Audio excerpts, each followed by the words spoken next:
بسم اللہ الرحمن الرحیم۔ السلام علیکم ناظرین، براک ڈیجیٹل کے پوڈ کاسٹ کے ساتھ میں ہوں آپ کی میزبان اصبا بلوچ۔ ناظرین، آج ہم بات کریں گے بلوچستان کی صورتحال، خطے میں جاری پروپیگنڈا، معیشت پر دباؤ اور عالمی سطح پر پاکستان کے کردار پر بات کرنے کے لیے اس وقت اسٹوڈیو میں ہمارے ساتھ موجود ہیں عدنان سلیم بلوچ۔ آئیں ویلکم کر کے پروگرام کا آغاز کرتے ہیں۔ السلام علیکم سر۔ وعلیکم السلام۔ براک ڈیجیٹل میں خوش آمدید۔ سر، آپ یہ بتائیے گا کہ بلوچستان کی پرامن فضا کو دنیا کے سامنے متنازع بنانے کے لیے اس وقت کچھ میڈیا چینلز فیلڈ میں کام کر رہے ہیں، تو ان کی پشت پناہی کون کر رہا ہے اور ان عناصر کے پیچھے کون ہے؟ بسم اللہ الرحمن الرحیم۔ دیکھیں، اس بات میں کوئی دو رائے نہیں ہے، اس بات میں کوئی شک نہیں ہے کہ اگر بلوچستان کی پرامن فضا پروان چڑھتی ہے تو اس سے سب سے زیادہ فتنہ حل ہندوستان کی دہشت گرد تنظیم اور ہندوستان کی شدت پسند اور دہشت گرد حکومت کے ساتھ ساتھ ان کی پوری ریاستی اسٹریٹجک جو ان کی اسٹرکچر ہے وہ پریشان ہوتی ہے۔ اگر بلوچستان کا نوجوان تعلیم حاصل کرتا ہے، اگر بلوچستان کی ماہیں پاکستان کی خدمت کرنے کے لیے آگے آتی ہیں، اگر بلوچستان کا نوجوان پاکستان کی ترقی میں اپنا کردار ادا کرنے کی کوشش کرتا ہے، یا بلوچستان میں امن قائم ہوتی ہے، یا ہماری ریاست فتنہ حل ہندوستان کے دہشت گردوں کے خاتمے کے لیے اقدامات کرتی ہے، تو اس سے سب سے زیادہ پریشان ہندوستان ہوتی ہے۔ کیونکہ اس بات میں کوئی شک نہیں ہے کہ ہندوستان اپنا مور دین ہاف بجٹ ڈائریکٹلی اور انڈائریکٹلی پاکستان میں دہشت گردی کے لیے، اس خطے میں عدم استحکام پھیلانے کے لیے استعمال کرتی ہے۔ چاہے ہم پاکستان میں دیکھیں، ہم بلوچستان کے تمام شہروں میں دیکھیں، ہم افغانستان کی سرزمین پر دیکھیں، وہاں بھی پاکستان میں دہشت گردی کروانے کے لیے، دہشت گردوں کو ٹرین کرنے کے لیے فنڈنگ کرتی ہے۔ تو ہندوستان ایک ایسی، میں سمجھتا ہوں، ریاست ہے جو کہ اپنے ہی شہریوں کو ان کی بنیادی انسانی حقوق فراہم کرنے کی بجائے اس خطے میں عدم استحکام پھیلانے کے لیے اس وقت متحرک ہے۔ لیکن اس خطے کو چاہیے کہ وہ ہندوستان کی دہشت گردانہ حزائم کو خاک میں ملانے کے لیے متحرک ہو جائے۔ جہاں تک آپ نے بات سوشل میڈیا چینلز کی ہے، یا فیلڈ میں کام کرنے والے ان چینلز کی ہے جو کہ پاکستان کی پرامن فضا کو دنیا کے سامنے متنازع بنانے کے لیے کام کر رہے ہیں، تو اس میں بھی کوئی شک نہیں ہے کہ اس طرح کے تمام چینلز کے پیچھے ہندوستان کا ہاتھ ہے۔ اس طرح کے تمام چینلز کو را جنریٹ کرتی ہے اور را ہی انہیں رن کرتی ہے۔ ہم اسپیشلی اس وقت بلوچستان کی بات کریں تو بلوچستان میں ریاستی اقدامات پروان چڑھ رہے ہیں۔ ہماری ریاست فتنہ حل ہندوستان کے دہشت گردوں کو جہنم واصل کر رہی ہے۔ ہماری ریاست کے تمام مالی معاونت فراہم کرنے والے، یا ان کو تمام اسٹریٹجک سہولیات فراہم کرنے والے سورسز کو توڑ چکی ہے۔ تو ان تمام چیزوں کو متنازع بنانے کے لیے، عوام میں خوف و ہراس پھیلانے کے لیے، عوام کو ڈرانے کے لیے اور فتنہ حل ہندوستان کو بڑا چڑھا کر پیش کرنے کے لیے اس وقت دی بلوچستان پوسٹ کے نام سے اور زرمبش ٹی وی کے نام سے فتنہ حل ہندوستان کے بہت سے چینلز کام کر رہے ہیں۔ جس دن سے میں سمجھتا ہوں براک ڈیجیٹل پاکستان میں اپنی خدمات سر انجام دینے لگا ہے، براک ڈیجیٹل پہ جب محب وطن پاکستانی شہری اپنے خیالات کا اظہار کرنے آ رہے ہیں، یا بلوچستان کے پرامن اور محب وطن چہرے آ کر پاکستان زندہ باد کی صدا بلند کر رہے ہیں اور قوم کے سامنے حقائق رکھ رہے ہیں، تو اس وقت سے ہندوستان اور را کا، میں سمجھتا ہوں، ان کی نیند حرام ہو چکی ہے۔ کہ اس لیے بلوچستان میں فیلڈ میں ایسے بہت سے دی بلوچستان پوسٹ کے نام سے، یا باہوڈ بلوچ کے بہت سے اکاؤنٹس، یا بلوچستان فیکٹس کے نام سے، یا زرمبش ٹی وی کے نام سے لاتعداد ایسے اکاؤنٹس ہیں۔ ان کا تعلق نہ بلوچستان سے، نہ بلوچستانی عوام سے ہے۔ ان کا تعلق صرف پروپیگنڈا کرنا ہے، دہشت گردوں کو بڑا چڑھا کر پیش کرنا ہے تاکہ بلوچستانی عوام کے جذبے کو اور حوصلے کو دبایا جا سکے، لیکن یہ کبھی ایسا کر نہیں سکیں گے، کیونکہ بلوچستانی عوام کو علم ہے کہ یہ چینلز جو جتنے بھی بلوچستان کے نام پر دنیا میں چل رہے ہیں اور افواج پاکستان کے خلاف پروپیگنڈا کر رہے ہیں، ان کا تعلق بلوچستان سے نہیں ہے۔ اگر ان کا واقعی تعلق بلوچستان سے ہوتا تو یہ بلوچستان کے مسائل کو اجاگر کر رہے ہوتے، یہ دنیا کو بتا رہے ہوتے کہ فتنہ حل ہندوستان کی دہشت گرد کیسے بلوچستان کے معصوم شہریوں پر ظلم کرتے ہیں، کیسے معصوم شہریوں کے گھروں پر حملہ آور ہونے کی کوشش کرتے ہیں، کیسے بلوچ ماؤں کی میں سمجھتا ہوں روایات کو اور ان کے تقدس کو پامال کر کے انہیں دہشت گرد بناتے ہیں۔ تو یہ جتنے بھی پروپیگنڈا سیلز ہیں فتنہ حل ہندوستان کی، ان سب کے پیچھے را ہے، کیونکہ ہندوستان بوکھلاہٹ کا شکار ہو چکی ہے۔ ہندوستان بلوچستان کے امن سے، بلوچستان کی ترقی سے اور بلوچستان کی خوشحالی سے پریشان ہے۔ بالکل سر، میں آپ سے یہ جاننا چاہوں گی کہ افغانستان اور پاکستان کی جنگ کے دوران بھارتی میڈیا نے بہت پروپیگنڈا کیا، تو اس بارے میں آپ کیا کہیں گے؟ دیکھیے، بھارتی میڈیا اور بھارتی ریاست ہی افغانستان اور پاکستان جنگ کے پیچھے ہے، کیونکہ اگر آج ایک مسلم اسٹیٹ دوسرے مسلم اسٹیٹ میں جا کر ان کے گھر میں گھس کر ان کو مار رہی ہے اور ان کی، میں سمجھتا ہوں، اینٹ سے اینٹ بجا رہی ہے، تو اس کے پیچھے بھی ہندوستان ہے۔ اگر ہندوستان وہاں دہشت گردوں کو فیسیلیٹیٹ نہ کرتی، وہاں دہشت گردوں کو فنڈنگ نہ کرا رہی پڑی ہوتی تو آج میں سمجھتا ہوں دو مسلم ریاست ایک دوسرے کے سامنے آ کر کھڑے نہ ہوتے. اگر آج پاکستان افغانستان میں جا کر افغانی شدت پسند اور دہشت گرد رجیم کے اہلکاروں کو یا افغانی شدت پسند اور دہشت گرد رجیم جو دہشت گردوں کو سہولیات دیتے ہیں یا دہشت گردوں کی پشت پناہی کرتے ہیں، اگر آج پاکستان جا کر ان کو ٹارگٹ کر رہی ہے تو اس کا مسئلہ واحد یہی ہے کہ ہندوستان کی اس میں انٹرفیئرنس ہے. ہندوستان دہشت گردوں کو وہاں پناہ دلواتی ہے، ہندوستان وہاں ان دہشت گردوں کو فیسیلیٹیٹ کرتی ہے جو کہ بلوچستان میں آ کر ہمارے مدارس پر حملہ آور ہوتے ہیں، جو ہمارے اسکولوں پر حملہ آور ہوتے ہیں، جو آ کر ہماری بلوچستان کی ماؤں بہنوں کو دہشت گرد بناتے ہیں، جو آ کر ہمارے خیبر پختونخوا کی ماؤں اور بہنوں کے گھروں میں گھس کر ان کے عزت و تقدس کو پامال کر کے انہیں دہشت گرد اور خودکش بمبار بناتے ہیں.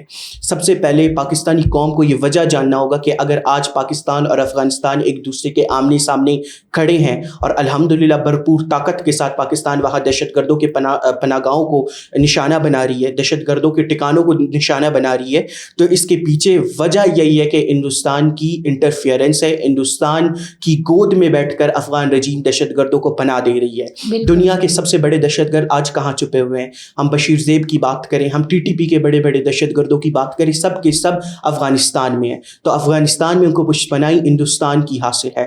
ہم اس وقت تک اس جنگ کو ختم نہیں کریں گے جب تک فتنہ حل ہندوستان کے دہشت گردوں کو یا فتنہ الخوارج کے دہشت گردوں کو افغان سرزمین اپنی سرزمین پر پناہ دینا بند نہیں کرے گی، جب تک ان کو فیسیلیٹیٹ کرنا بند نہیں کرے گی. دوسرا ایک پوائنٹ یہاں میں ریز کروں گا، پاکستان میں کچھ ایسے عناصر پائے جاتے ہیں، کچھ ایسے جذباتی نوجوان ہیں جو کہ یہ سمجھتے ہیں کہ شاید ریاست پاکستان دوسرے کسی مسلم ممالک کو نشانہ بنا رہی ہے. تو اگر آپ کے ملک کی دفاع کی جنگ لڑ رہی ہے، آپ کے ملک کی بقا کی جنگ لڑ رہی ہے، آپ کو تو اسلام بھی اس چیز کی اجازت دیتا ہے کہ آپ یہ کبھی نہ دیکھیں کہ دشمن سامنے کوئی مسلمان ہے یا دشمن کون ہے. دشمن سے آپ اپنے تمام احتیاطی تدابیر اختیار کریں.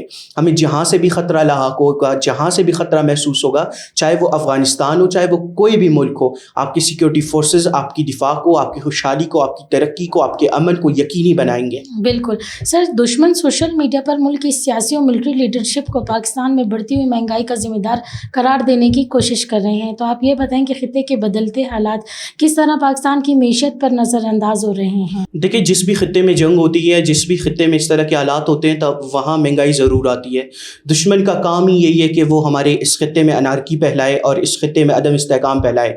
دشمن کیونکہ اس وقت پاکستان کو آگے جاتے ہوئے دیکھ نہیں سکتا. دشمن کا سب سے بڑا مسئلہ یہی ہے کہ وہ پاکستان کی ترقی سے، پاکستان کی خوشحالی سے بڑا میں سمجھتا ہوں دکھ، درد اور تکلیف میں ہے.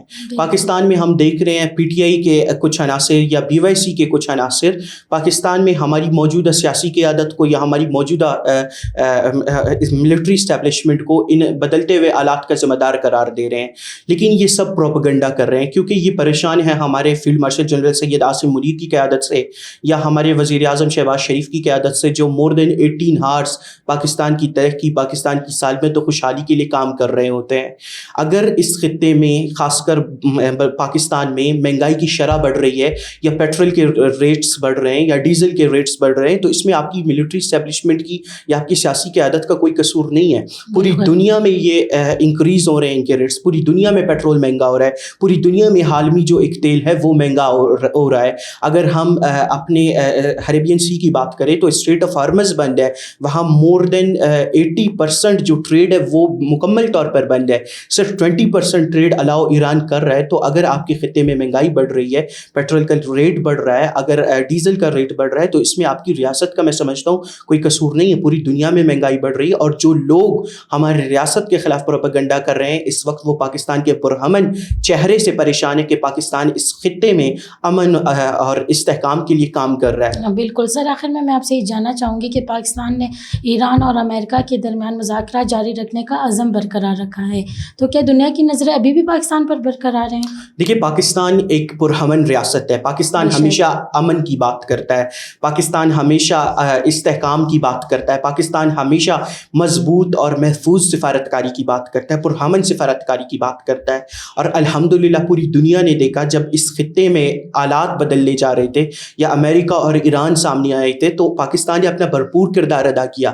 پاکستان نے ہندوستان کی طرف فائدہ نہیں اٹھایا پاکستان نے، بلکہ اپنے ٹیلیفونک سفارتکاری کے ذریعے پوری دنیا میں امن کا پیغام پہنچایا. اور الحمدللہ پوری دنیا نے دیکھا کہ field marshal general Syed Asim Munir نے اور ہمارے وزیر اعظم شہباز شریف نے کس طرح سے اپنا کردار ادا کیا. دنوں رات وہ جاگتے رہے, دنوں رات وہ ٹیلیفونک سفارتکاری کے ذریعے دنیا کو امن کا پیغام پہنچاتے رہے.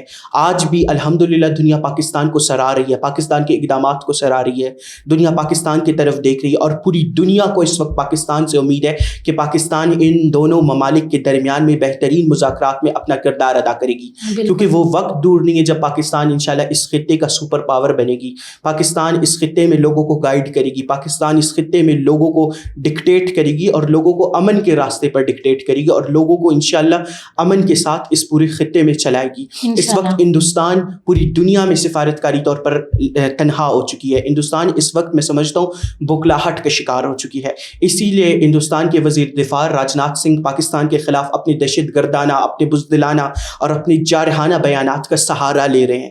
ایک دفعہ پھر وہ پاکستان کے کردار کو پوری دنیا میں متنازع بنانا چاہتے ہیں, کیونکہ انہیں علم ہے کہ اگر ایران اور امریکہ مذاکرات ہوں گے تو اس میں سب سے بڑا کردار پاکستان کا ہوگا, اور پاکستان پوری دنیا میں ایک بہترین امن کا سیارہ اور ستارہ بن کر ابھرے گا. تو ہندوستان اس چیز سے پریشان ہے. ہندوستان ایک دفعہ پھر پاکستان کے خلاف ایک فالس فلیگ آپریشن کرنا چاہتی ہے, پاکستان کے خلاف منظم مہم جوئی کرنا چاہتی ہے. لیکن میں بلوچستان کا نوجوان ہندوستان کو یہ کہہ دوں کہ اس وقت ریاست پاکستان, افواج پاکستان اور اقوام پاکستان یکجا ہیں.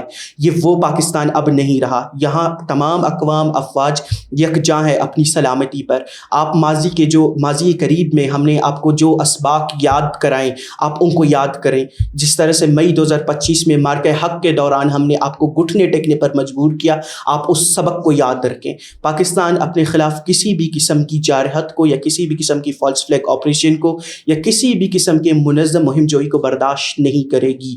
پاکستان بے شک امن کا خواہ ہے, پاکستان سفارتکاری کرے گی, پاکستان اس جنگ کو انشاءاللہ مکمل طور پر روکے گی, لیکن پاکستان کو چھیڑنا نہیں چاہیے. بالکل, بہت شکریہ سر کہ آپ نے ہمارے ناظرین کو ان پہلوؤں سے آگاہ کیا.